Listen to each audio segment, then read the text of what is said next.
श्री स्वामी समर्थ. तुम्हा सर्वांचं श्री स्वामी समर्थ कृपा या चॅनलवर मनापासून खूप खूप स्वागत.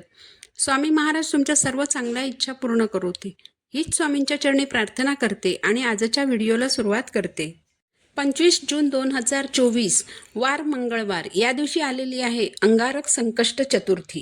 हिंदू धर्मात चतुर्थी तिथीला अतिशय महत्त्व आहे. पंचांगानुसार प्रत्येक महिन्यात 2 वेळा चतुर्थी तिथी येते. पहिली चतुर्थी तिथी शुक्ल पक्षात येते आणि दुसरी कृष्ण पक्षात येते. शुक्ल पक्षात येणाऱ्या चतुर्थीला विनायक चतुर्थी आणि कृष्ण पक्षात येणाऱ्या चतुर्थीला संकष्ट चतुर्थी असं म्हणतात. संकष्ट चतुर्थी जेव्हा मंगळवारी येते तेव्हा तिला अंगारक संकष्ट चतुर्थी असं म्हटलं जातं. अंगारक म्हणजे मंगळ. मंगळवारी आलेली चतुर्थी मंगलमूर्तीला अधिक प्रिय असणारी, म्हणून तिचं महत्त्व इतर चतुर्थींपेक्षा अधिक आहे. चतुर्थी ही तिथी गणपती बाप्पाला समर्पित आहे. 2024 या वर्षात केवळ एकच अंगारक संकष्ट चतुर्थी आलेली आहे. 2024 या वर्षातील पहिली आणि शेवटची अंगारक संकष्ट चतुर्थी आलेली आहे 25 जून 2024 रोजी. या अंगारक संकष्ट चतुर्थीपासून आपल्याला एक अतिशय प्रभावी सेवा करायला सुरुवात करायची आहे. तर ही सेवा कोणती आहे हे जाणून घेण्यासाठी तुम्ही व्हिडिओ शेवटपर्यंत पहा. चॅनलवर नवीन असाल तर चॅनलला सबस्क्राईब जरूर करा. धर्मशास्त्रानुसार अंगारकी चतुर्थीचे अतिशय महत्त्व आहे.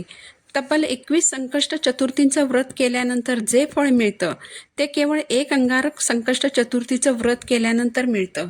अंगारक संकष्ट चतुर्थीच्या दिवशी श्री गणेशाचं तत्त्व जागृत असतं आणि ते नेहमीपेक्षा 1000 पटीने कार्यरत असतं. त्यामुळे या विशिष्ट तिथीवर केलेली सेवा ही शीघ्र फलदायी असते आणि गणपती बाप्पा हे लवकर प्रसन्न होणारी देवता आहे. म्हणून या अंगारक संकष्टीपासून आपल्याला एक सेवा करायला सुरुवात करायची आहे. आपल्या जीवनात ज्या समस्या आहेत, कोर्ट कचेरीचे प्रसंग आहेत, नोकरी मिळत नाही, विवाह जमत नाही, मुलं बाळं होत नाही, मुलांची प्रगती होत नाही, अशा एक ना अनेक समस्या भगवान श्री गणेशाच्या कृपेने नक्की दूर होतात.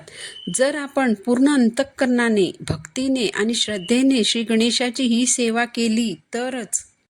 आपल्या हक्काचे पैसे अडकलेले आहेत, ते पैसे मिळत नाहीत, वैवाहिक जीवनात सुख नाही, कुटुंबावर मोठे संकट आले आहे.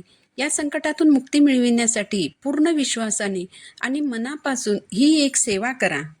या सर्व संकटातून बाहेर पडण्यासाठी आपल्याला कोणती सेवा करायची आहे? तर येणाऱ्या अंगारक संकष्ट चतुर्थीपासून पुढे 120 दिवस आपल्याला एक मंत्र म्हणायचा आहे. हा मंत्र आपल्याला रोज 121 वेळा 120 दिवस म्हणायचा आहे. हा संकटनाशन मंत्र आहे. सर्व संकटांचा नाश करणारा हा मंत्र आहे. या सेवेला सुरुवात करण्यापूर्वी तुमच्या घराच्या जवळपास जर बाप्पांचं मंदिर असेल तर त्या मंदिरात जा. बाप्पांना नारळ सुपारी अर्पण करा, विडा अर्पण करा, एखादं लाल फूल अर्पण करा आणि डाळिंबाचं फळ अर्पण करा. बाप्पांना दुर्वा खूप आवडतात तर 21 दुर्वांची एक जुडी अर्पण करा.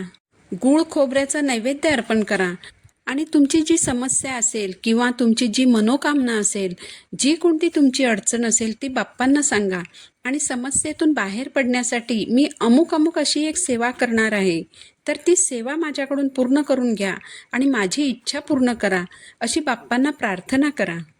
त्यानंतर घरी यायचं आणि देवघरातील बाप्पांची विधिवत पूजा करायची. जर तुम्हाला जागेअभावी किंवा वेळेअभावी पूजा मांडणी करणे शक्य नसेल तर तुम्ही देवघरात जिथे बाप्पांची स्थापना केलेली आहे त्या जागेवर थोडे तांदूळ ठेवा. सर्वप्रथम दिवा प्रज्वलित करा, कारण कोणतीही पूजा ही अग्नीच्या साक्षीने करायची असते, तरच त्या पूजेचं संपूर्ण फळ आपल्याला मिळतं. यानंतर ताम्हणात थोडेसे तांदूळ घेऊन त्यावर देवघरातील बाप्पांची मूर्ती ठेवायची. बाप्पांना प्रथम पाण्याने, मग पंचामृताने आणि मग पुन्हा पाण्याने अभिषेक करायचा. अभिषेक करताना ओम गम गणपतये नमः हा मंत्र म्हणायचा आहे. नंतर बाप्पांची मूर्ती स्वच्छ पुसून कोरड्या कपड्याने कोरडी करायची आणि देवघरात बाप्पांच्या जागेवर जिथे तांदूळ ठेवलेले आहेत त्या तांदळावर ही मूर्ती ठेवायची. बाप्पांना गंध, लाल फूल अर्पण करायचं.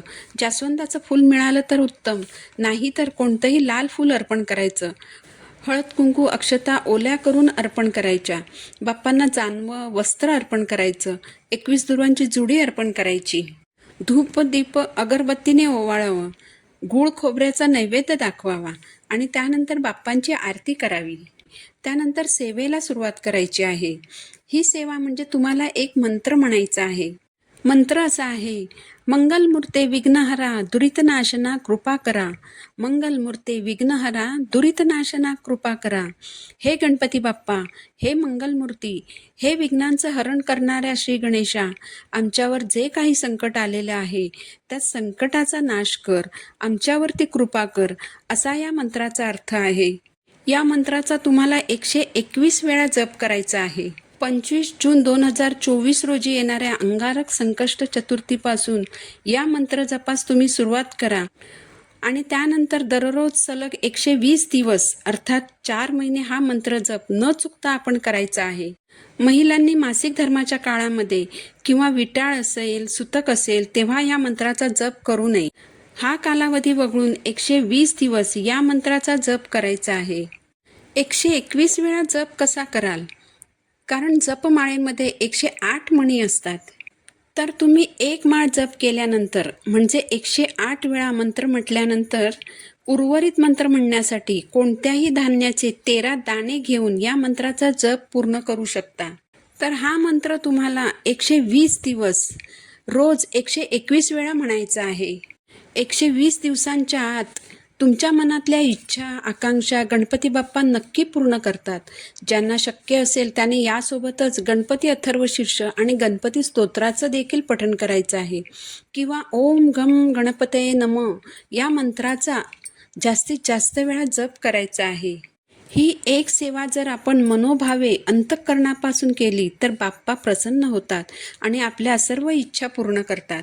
श्री स्वामी समर्थ.